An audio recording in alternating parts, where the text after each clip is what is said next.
Quand la désinformation sème la peur, la plupart des gouvernements ferment les yeux ou coupent la voix de leur peuple. Face à la panique sur les réseaux sociaux, ils isolent, censurent, espérant calmer la tempête. Chaque coupure promet la sécurité, mais laisse derrière elle le silence et le soupçon. Pourtant, au cœur de l'Afrique de l'Ouest, un pays choisit un autre chemin. Le Burkina Faso décide de garder Internet ouvert, même lorsque les menaces grondent et que la tension monte. Ici, le pari est audacieux. Miser sur la responsabilité collective plutôt que sur la répression technologique. Ce choix porte un nom et un visage. Le capitaine Ibrahim Traoré. Jeune officier, il refuse la facilité de la censure. Pour lui, protéger la société, c'est avant tout éduquer, éveiller et responsabiliser. Couper la parole ne fait que masquer le vrai danger, l'ignorance et la peur. Prenons un exemple concret. En mars 2023, alors que les rumeurs d'une attaque terroriste circulaient à grande vitesse sur les réseaux sociaux, le gouvernement n'a pas choisi de bloquer Facebook ou WhatsApp. Au contraire, il a organisé une conférence publique, invitant les journalistes, les leaders communautaires et même des influenceurs numériques à débattre ouvertement des faits. Cette transparence a permis de calmer la panique et de restaurer la confiance. Fermer les réseaux rassure à court terme, mais que sacrifie-t-on? Liberté d'expression, esprit critique, capacité à distinguer le vrai du faux. Tout cela se joue maintenant. Osons-nous échanger la sécurité immédiate contre la lente érosion de nos droits fondamentaux? Pour comprendre ce pari inédit, il faut revenir au moment où tout a basculé. Pourquoi le Burkina Faso a-t-il décidé de défier la logique dominante et à quel prix? Retour au point de rupture qui a poussé le pays à faire ce choix. Plongeons dans l'histoire récente du Burkina Faso. Dans les années 2010, le monde entier observe une explosion des réseaux sociaux. Les promesses d'ouverture et de dialogue global se heurtent vite à la réalité. Manipulation, désinformation, panique collective. De Cambridge Analytica jusqu'aux coupures totales d'Internet au Tchad, la tentation de tout interdire pour calmer le chaos numérique ne cesse de gagner du terrain à travers le globe. Prenons l'exemple du Tchad, en 2019. Face à des manifestations et à la circulation de fausses nouvelles mettant en péril la stabilité du régime, le gouvernement a coupé Internet pendant 16 mois. Les conséquences ont été désastreuses. Isolement des citoyens, effondrement de certaines entreprises numériques et montée de la méfiance envers l'État. Les étudiants n'avaient plus accès aux ressources éducatives, les familles n'arrivaient plus à communiquer avec la diaspora, et le tissu social s'est fragilisé. En quelques années à peine, la désinformation en ligne a provoqué des crises d'ampleur inédite. Aux États-Unis et au Royaume-Uni, des élections entières ont été manipulées par l'exploitation massive des données personnelles. En Inde, des rumeurs diffusées sur WhatsApp ont déclenché des violences meurtrières, plongeant des villages entiers dans la peur. En Birmanie, Facebook est devenu l'arme d'une haine virale, alimentant l'un des pires massacres ethniques de notre siècle. À la même période, au Brésil, lors de l'élection présidentielle de 2018, la prolifération de fausses informations sur WhatsApp a influencé des millions d'électeurs et semé la discorde dans la société. On a vu des cas où des quartiers entiers se sont divisés, des familles se sont déchirées à cause de rumeurs infondées, et la confiance envers les institutions s'est effondrée. Face à ces dangers bien réels, de nombreux gouvernements africains ont choisi la solution extrême. Couper tout ou partie d'Internet lorsque la tension grimpe, comme au Tchad ou au Sénégal. Ce réflexe de censure vise à éteindre la panique, mais il ne fait que camoufler les problèmes de fond sans jamais les résoudre. Bien pire, il prive les citoyens de leur voix, étouffe le débat public et empêche la société d'apprendre à distinguer le vrai du faux. Regardons le cas du Zimbabwe en 2019. Après des manifestations, le gouvernement a bloqué l'accès aux réseaux sociaux. Les ONG ont rapporté une augmentation dramatique de la répression et une grande frustration populaire, avec des conséquences économiques directes pour les petits commerçants qui utilisaient WhatsApp pour leurs affaires. Chaque coupure d'Internet sacrifie un droit fondamental, la liberté d'expression. Elle tue aussi l'innovation sociale, paralyse l'économie numérique et affaiblit la capacité de chacun à agir face à la manipulation. Sous prétexte de protection, on confisque la parole des citoyens et l'intelligence collective. Céder à la censure, c'est capituler devant la peur. C'est croire que si l'on éteint la lumière, les cauchemars disparaîtront. Mais le danger ne s'efface pas. Il se tapit, il s'enracine, il fracture la société en profondeur. Pourtant, au cœur du Sahel, une autre réponse se dessine. Un soldat devenu pédagogue va oser emprunter une voie nouvelle. Non pas l'interdiction, mais l'éveil de la conscience numérique. Au Burkina Faso, le capitaine Ibrahim Traoré prend une décision audacieuse. Plutôt que de fermer les réseaux sociaux en période de crise, il mise sur l'éducation, l'éthique et la responsabilité collective. Comment tenir tête à la manipulation numérique sans sombrer dans l'autoritarisme? Au Burkina Faso, la guerre s'est déplacée. Elle se joue désormais aussi sur les écrans. Chaque jour, des fausses nouvelles, des vidéos trafiquées et des rumeurs s'infiltrent à une vitesse vertigineuse. Leur but? Éroder la confiance dans l'armée, semer la peur, déchirer les communautés. Un exemple frappant. En janvier 2023, une vidéo prétendant montrer la défaite d'une unité militaire burkinabé a circulé sur Telegram et WhatsApp. Après vérification, il s'est avéré qu'il s'agissait d'images issues d'un jeu vidéo, monté pour semer la panique. Plutôt que de blâmer les utilisateurs, le gouvernement a lancé une campagne de sensibilisation, expliquant comment repérer les faux contenus visuels. Devant ce flot toxique, la tentation d'interdire, de bloquer, de censurer est forte. Mais le capitaine Ibrahim Traoré refuse cette facilité. Au lieu d'imposer le silence, il mise sur l'éveil collectif. Il appelle la nation à l'éducation, à la vigilance, à l'esprit critique. Dans les écoles, sur les marchés, jusque dans les groupes en ligne, surgissent des ateliers d'éducation aux médias et à l'information. Les jeunes apprennent à douter, à interroger les sources, à démêler le vrai du faux. Il ne s'agit pas de fabriquer des suiveurs dociles, mais de forger des citoyens résistants à la manipulation. Par exemple, dans le lycée Philippe Zinda Kaboré, à Ouagadougou, un club d'esprit critique a été créé. Chaque semaine, les élèves analysent une actualité virale et débattent de sa véracité. Lors d'un atelier, ils ont démonté une rumeur affirmant que l'eau distribuée en ville était empoisonnée, rassurant ainsi des centaines de familles. Sur les réseaux sociaux, une double frontière se dessine, celle du combat contre la désinformation et celle d'une renaissance civique. Partout émergent des pages de vérification des faits, animées par des jeunes, des campagnes d'alerte menées par des influenceurs engagés. Un exemple pratique, la page Burkina Tchèque sur Facebook, animée par des étudiants en communication, publie chaque semaine des analyses sur les rumeurs les plus populaires. En mars 2024, ils ont permis de désamorcer une fausse alerte à la bombe dans le quartier de Pissy, évitant la panique et l'intervention policière inutile. Ce pari de la liberté n'est pas sans danger. Laisser circuler la désinformation, c'est courir le risque de la panique, de la défiance envers l'État, de la fracture nationale. Comment protéger la société sans museler la parole? Comment réguler sans écraser? Traoré avance sur une ligne de crête, entre fermeté et écoute. Il écarte la censure, mais reste vigilant face aux menaces numériques. Désormais, la bataille se mène autant avec des lois qu'avec des débats publics et des appels à la responsabilité partagée. Dans cette atmosphère sous tension, une question taraude tous les esprits. L'éducation et la résilience citoyenne tiendront-elles face à la vague des mensonges? Ou faudra-t-il céder un jour à la tentation du verrouillage? Mais l'éducation, aussi déterminée soit-elle, ne suffit pas toujours. Car en coulisses, un autre danger se profile, les failles technologiques que la vigilance humaine ne peut seule combler. Illustrons cela. En 2022, un réseau de bots automatisés a inondé Twitter de messages alarmants sur la sécurité à Ouagadougou.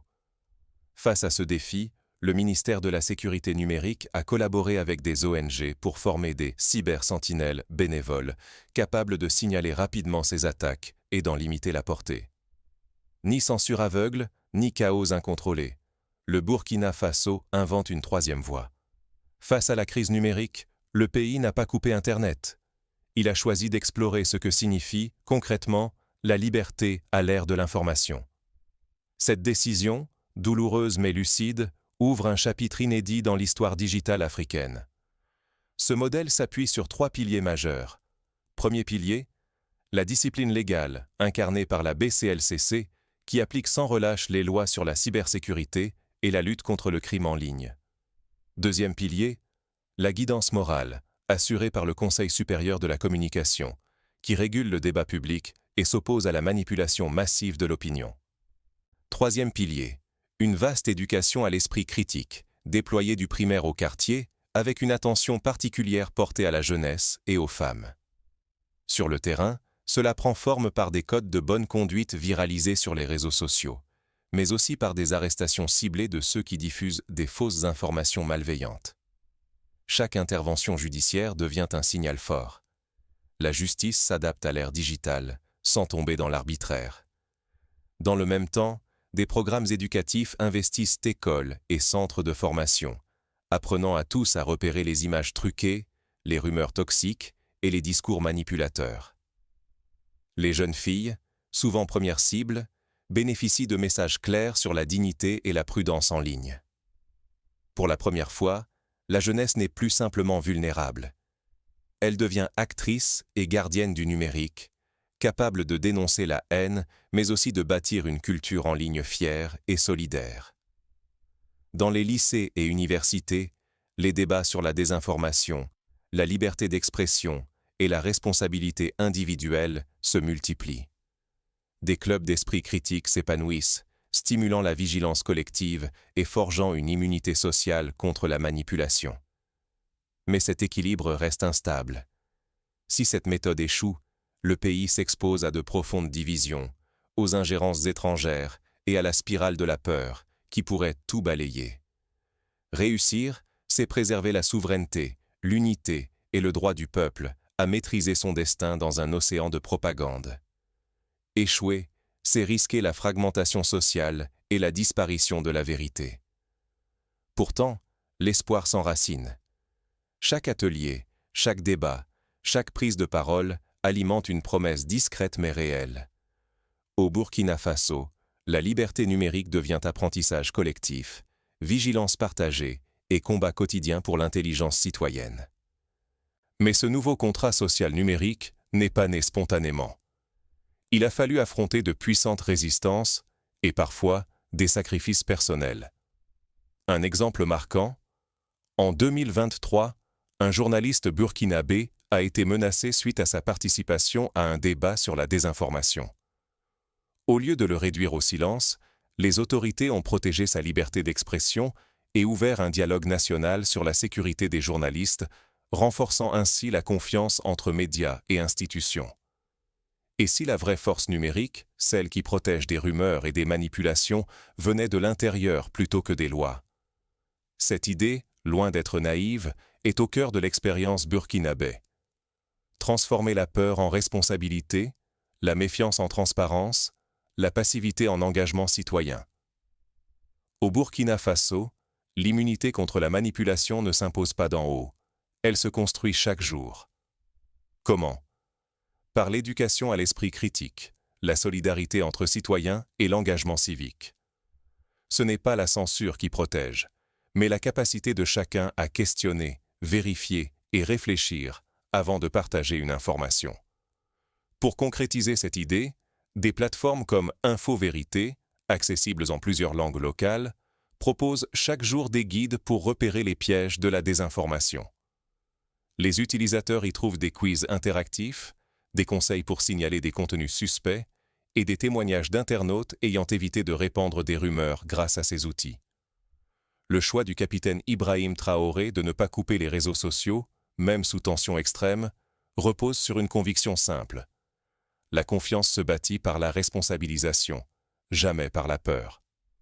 Au lieu d'imposer le silence, il a appelé à la vigilance, à l'éthique, à la maturité collective. Chaque citoyen détient un pouvoir immense sur ce qu'il partage, commente ou approuve en ligne. À tout instant, nous pouvons choisir de renforcer la cohésion ou, au contraire, d'alimenter la division. Une information vérifiée, une discussion honnête, le refus de propager une rumeur. Ces gestes, répétés par des milliers de personnes, deviennent un rempart collectif contre la désinformation.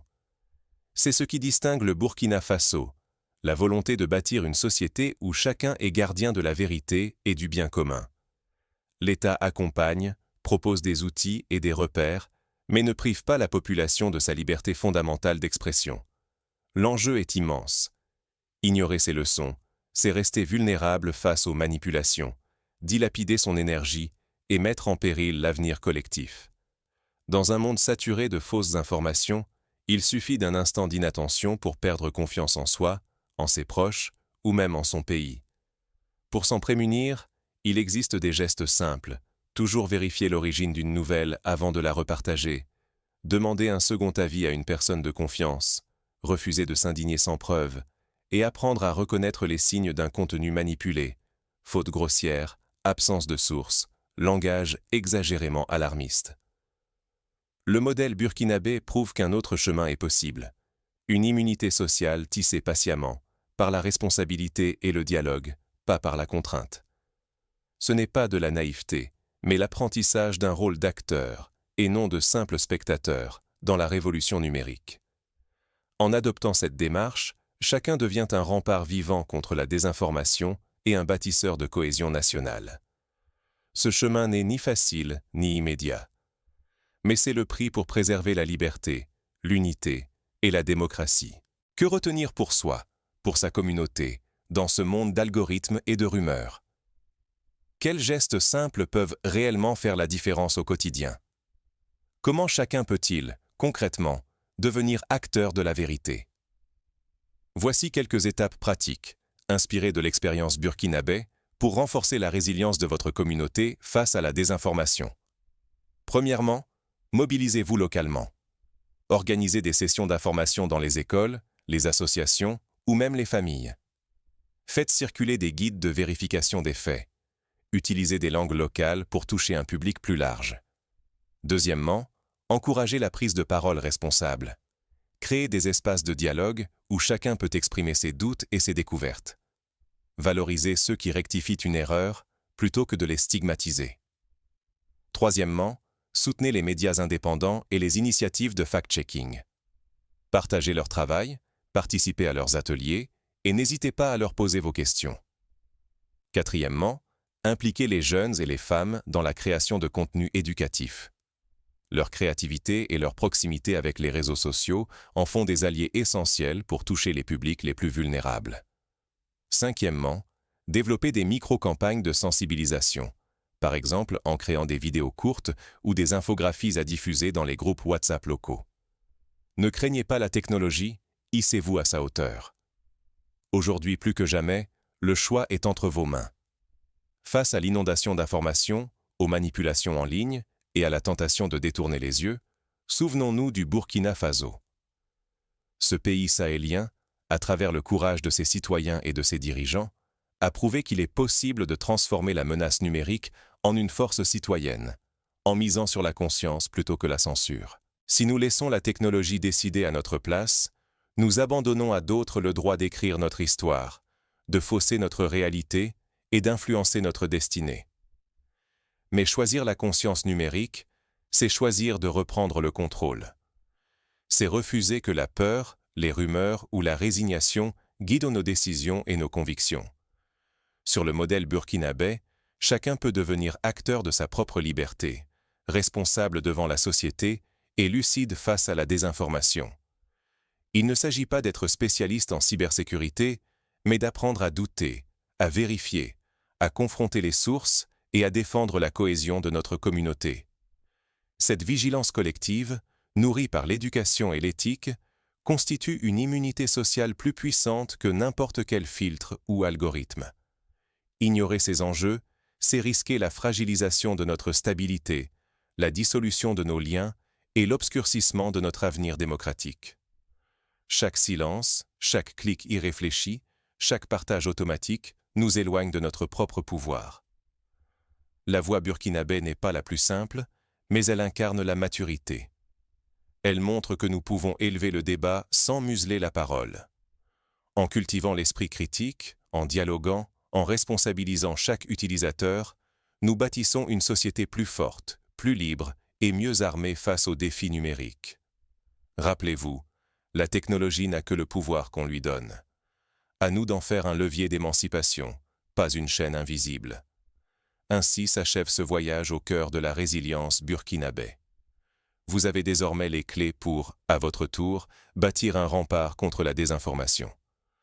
La route est longue, jalonnée de doutes et d'obstacles, mais chaque pas compte. Ensemble, transformons la peur en lucidité, la confusion en dialogue,